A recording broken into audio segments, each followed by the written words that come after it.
এই দোয়াটা শিখে নেন, ইনশাআল্লাহ আপনার জীবনের সমস্ত সংকট কেটে যাবে। আমি নিজেও এই দোয়াটা বেশি বেশি করার চেষ্টা করি। দোয়াটা হচ্ছে, মুসা আলাইহিস সালাম একটা গাছের নিচে হেলান দিয়ে বসলেন, বসে দেখলেন দুজন মেয়ে দাঁড়িয়ে আছে দূরে, পানি নিতে পারছে না। লোকজন পানি নিয়ে যাচ্ছে, ওরা দাঁড়িয়ে আছে বেচারি। মুসা আলাইহিস সালাম গিয়ে বললেন, কি সমস্যা আপনাদের? তারা বললেন যে আমাদের বাবা অনেক বৃদ্ধ মানুষ, আমরা পানি নিতে পারি না যতক্ষণ না আমাদের কম পানি নিয়ে চলে যায়।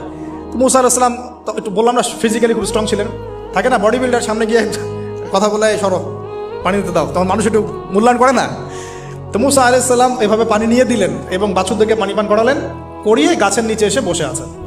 বসে বসে তিনি দোয়া করছেন, এই যে দোয়াটা তিনি দোয়া করছেন, রব্বি, একটা নেক কাজ করলেন, নেক কাজ করলেন না, মানুষের উপকার করলেন, নেক কাজ করে এসে গাছের নিচে বসে দোয়া করছেন, আল্লাহ এখানে তো আমার খাবার পানি বাসস্থান কিছুই নাই, আমি কি করব?